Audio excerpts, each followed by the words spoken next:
சிலுவையோடு கிறிஸ்தவ வாழ்க்கை முடிவது கிடையாது. தொடர்ந்து கிறிஸ்துவை பின்பற்றி போகிறோம். இந்த பின்பற்றி போகிற காலகட்டத்தில் நான் என்ன நினைக்கிறேன், நான் என்ன விரும்புகிறேன், அத்தனையும் நான் மறித்து என் செல்ஃபை இழந்து அவரை ஃபாலோ பண்ணணும்.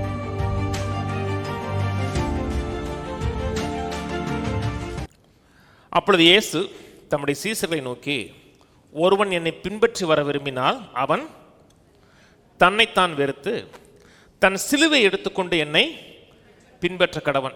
அவரைத்தான் பின்பற்றி வாழணும், அப்படித்தானே? அவரை பின்பற்றி வாழத்தான் அவர் தான் த வே, ஒரு மெய்யான வழி. அவரை பின்பற்றி வரணும்னா தன் சிலுவை எடுத்துக்கொண்டு என்னை பின்பற்ற கடவன். ஒருவன் என்னை பின்பற்றி வர விரும்பினால் தன்னைத்தான் வெறுத்து தன் சிலுவை எடுத்துக்கொண்டு என்னை பின்பற்ற கடவன். தன் ஜீவனை ரட்சிக்க விரும்புகிறவன் அதை இழந்து போவான். என் நிமித்தம் தன் ஜீவனை இழந்து போகிறவன் அதை கண்டடைவான். சிலுவையோடு கிறிஸ்தவ வாழ்க்கை முடிவது கிடையாது. தொடர்ந்து கிறிஸ்துவை பின்பற்றி போகிறோம். இந்த பின்பற்றி போகிற காலகட்டத்தில் நம்முடைய சுயத்துக்கு நம்ம மறிக்கணும். நான் என்ன நினைக்கிறேன், நான் என்ன விரும்புகிறேன், அத்தனையும் நான் மறித்து என் செல்ஃபை, என்னுடைய சுயத்தை இழந்து அவரை ஃபாலோ பண்ணணும். சுயத்துக்கு மறிக்கிறது கஷ்டம் தெரியுமா? இருக்கிறதுலே ரொம்ப கஷ்டம் என்ன? சுயத்துக்கு மறிக்கிறது தான். கர்த்தர் ஒரு மனிதனை நேசிக்க சொல்றாரு, ஆனால் நீங்க ஓங்கி அறையன் போல உங்களுக்கு தோணுது. கஷ்டம் தெரியுமா? மன்னிக்க முடியாத ஆளை, நேசிக்க முடியாத ஆளை, நீங்க கோபப்படணும்னு விரும்புகிற ஆளை கர்த்தர் மன்னின்னு சொன்னா சுயம் விரும்பாது. அந்த நேரத்தில் தான் சுயத்தை தள்ளிட்டு அவரை சொல்றதை செஞ்சீங்கன்னா நீங்க அவருடைய வழிகளில் போறீங்கன்னு அர்த்தம். சுயம் விரும்புகிறபடி, சுயம் மாம்சம் விரும்புகிறபடி வைராக்கியம் விரோதம் இருந்துச்சுன்னா அவருடைய வழிகளை நடக்கலாம். நான் என் வாழ்க்கை என்னுடைய வழிகளில் நடக்கிறேன்னு அர்த்தம். இயேசுவை ஏற்றுக்கொண்டதுனால எத்தனை நண்பர்கள் இழந்திருக்கும் தெரியுமா? நீங்க இழந்தீங்களான்னு தெரியாது, நான் இழந்திருக்கிறேன். உறவுகளை இழந்திருக்கேன். சுயம் என்ன சொல்லணும்னா எல்லாரையும் அட்ஜஸ்ட் பண்ணி போகணும்னு நினைக்கும். எல்லாரும் நமக்கு வேணுங்க. நீங்கள் ஆண்டவருடைய பாதைகள் போனீங்கன்னா நீங்கள் நிறைய பேரை இழக்க வேண்டியிருக்கும்.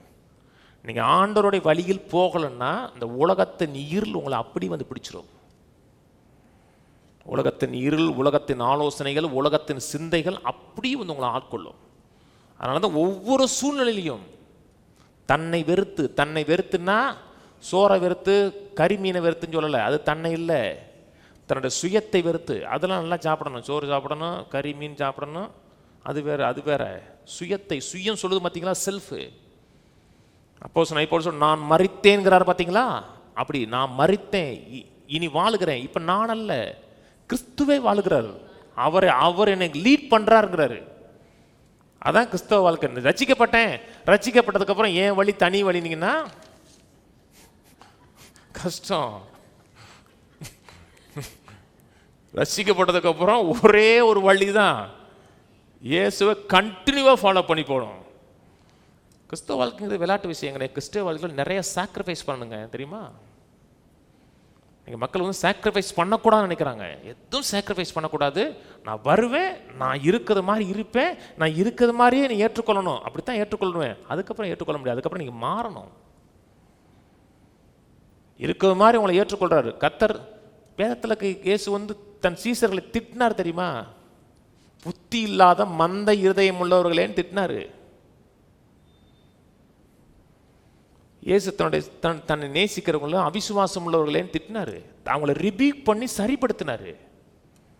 சுயம் வந்து தன்னை யாரும் திட்டக்கூடாது, தன்னை யாருமே எதுவும் சொல்லக்கூடாது, நான் நினைச்சபடி வாழணும்னு நினைச்சோமே கிறிஸ்தவ வாழ்க்கை கிடையாது.